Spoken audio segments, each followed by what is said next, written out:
আসসালামু আলাইকুম সম্মানিত দর্শক, নিশ্চয়ই আপনারা ভালো আছেন। আলহামদুলিল্লাহ ভালো আছি। আমি আজকে গরুর মাংস হাতে মাখিয়ে রান্না করব। এখানে কুরবানির গরুর মাংস আছে। এটার মধ্যে সব কাঁচা মশলা দিয়ে যা যা দেওয়া হয়, তারপরেও জায়ফল জয়ত্রী, হ্যাঁ, মানে এ দুটোই আমি দিয়েছি গুঁড়ো করে। খুব সুন্দর একটা ফ্লেভার আসে জয়ফল জয়ত্রী দিলে। এমনিই তো গরুর মাংস, কোরবানির মাংস হালাল এবং খুবই মজাদার হয়। হ্যাঁ, কিন্তু মানে জায়ফল জয়ত্রী যদি দেন আপনারা একটু গুঁড়া করে, দেখবেন গরুর মাংসটা খুব মজার হয় এবং অতুলনীয় একটা সুগন্ধ আসে। আমি একটু অন্যরকম করে রান্না করেছি, হাতে মাখিয়ে রসুন, পেঁয়াজ এবং যত মশলা আছে, হলুদ, জিরা, ধনে, হ্যাঁ, গুঁড়ো, এগুলো সব কিছুই দিয়েছি, মরিচের গুঁড়ো এবং আদা পেস্ট, সব কিছুই দেখেন গুঁড়ো দেওয়া হচ্ছে। একদম হাতে মাখিয়ে, মানে অথেন্টিক একটা রান্না যাকে বলে, সেটাই আমি রান্না করব। আর এত মজা হয়েছে। এবং আলু দিব এর মধ্যে, মানে আলুটা আমি ভেজে দিই সবসময়, আমি মানে একসাথেই কাঁচা আলু দিয়েছি। এত মজা হয়েছে, এত মজা হয়েছে যে কি বলবো।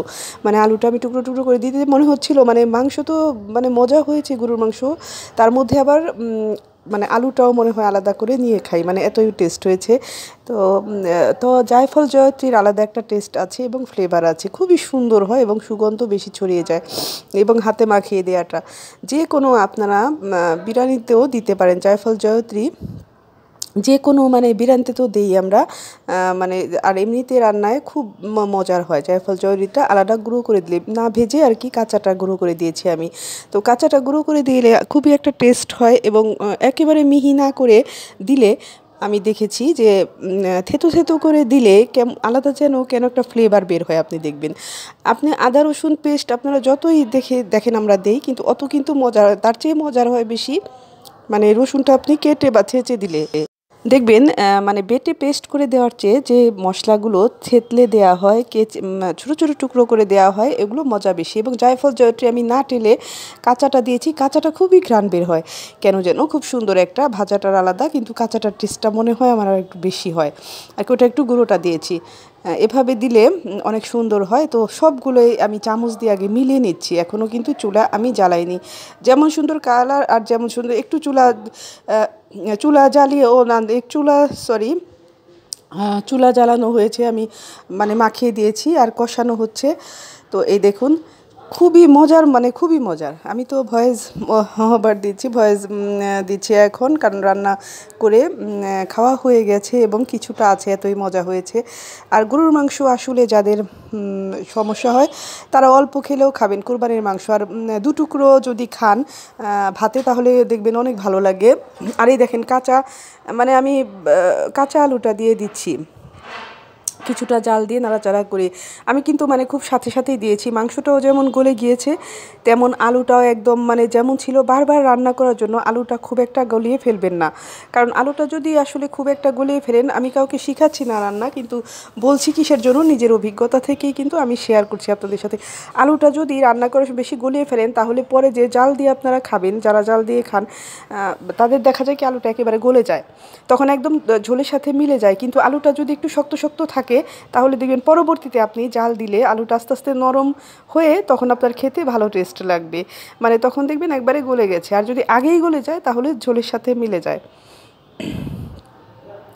একদম অথেন্টিক একটা, মানে তেজপাতা, গরম মশলা সব কিছুই দেওয়া হয়েছে, যেমন এলাচি, দারুচিনি, তেজপাতা, লবঙ্গ, গোলমরিচ। গোলমরিচ কিন্তু আলাদা একটা টেস্ট আনে যে কোনো জিনিস, সেটা আমরা সবাই জানি, তাই না? গোলমরিচটা, এই দেখেন, মানে আলুটা একদম মাখিয়ে দিচ্ছি। আমি কিন্তু এক ফোঁটাও পানি দিইনি, মানে পানি ব্যবহার এখনও করিনি। খুব কষিয়ে নিচ্ছি, কষিয়ে কষিয়ে, মানে অনেক কষিয়ে পরে পানি দিব। একদম মানে খুব কষালে না মাংসের, মানে একদম আমি কম আঁচে রান্না করতে পছন্দ করি, এই জন্য। কারণ আমার হাজব্যান্ডও, মানে কম আঁচে রান্না করলে কি রান্নাটা অনেক মজা হয় এবং আস্তে আস্তে মশলা ঢুকে আস্তে আস্তে সেদ্ধ হয় তরকারিটা, যে কোনো তরকারি। আমি কম আঁচে পছন্দ করি জন্য, আমার হাজব্যান্ডের কারণে। আমার মানে কি বলবো, এই দেখেন, এই যে কাঁচা, মানে খুব ভালো লাগে আমার কাছে এভাবে কম আঁচে রান্না করতে। এই কষানো মাংস একটু তুলে রাখলাম। এটার অবশ্য একটা রিল আছে, রিল অবশ্যই দেখেছেন, শর্ট ভিডিও আছে, শর্ট দেখেছেন। এই যে এখন আমি পানি দিচ্ছি, মানে এমন কষানো হয়েছে অনেক বেশি, তো কষানো মাংসটা খাওয়া যায়। ঠিক ওই মুহূর্তে ভাত দিয়ে আমি কষানো মাংস খেয়ে নিলাম। আর পরবর্তীতে আমি এই যে জাল দিয়ে, খুবই মজা হয়েছিল কি বলবো। তো আমার কাছে সবসময় আমি দেখেছি যে এভাবে কাঁচা জায়ফল আর জয়ত্রী একটু দিলে খুব টেস্ট হয় যে কোনো মানে এই জাতীয় রান্নায়। এই তো রান্না হচ্ছে হচ্ছে নেড়ে দিচ্ছি। তো রান্না হতে হতে দেরি হয়ে গেছিলো আমার, তো আগেই কষানো মাংস দেবে কি এত মজা হয়েছে, তখন আমি বুঝতে পেরেছি আসলে দেখবেন সবজি তরকারি রান্না করলে আগেই মজা যদি হয়, মানে আগেই জিনিসটা বোঝা যায়। মানে কি বলবো। তো আমি এখন একটা দোয়া পড়ে নিচ্ছি। আউযু বিল্লাহি মিনাশ শাইতানির রাজিম, বিসমিল্লাহির রহমানির রহিম। কুল আউযু বিরাব্বিল ফালাক, মিন শাররি মা খালাক, ওয়া মিন শাররি গাসিকিন ইজা ওয়াকাব, ওয়া মিন শাররি নাফাসাতি ফিল উকাদ, ওয়া মিন শাররি হাসিদিন ইজা হাসাদ। আউযু বিল্লাহি মিনাশ শাইতানির রাজিম, বিসমিল্লাহির রহমানির রহিম। কুল আউযু বিরাব্বিন নাস, মালিকিন নাস, ইলাহিন নাস, মিন শাররিল ওয়াসওয়াসিল খান্নাস, আল্লাযী ইউওয়াসওয়িসু ফি সুদুরিন নাস মিনাল জিন্নাতি ওয়ান নাস। এই তো, আল্লাহ হাফেজ।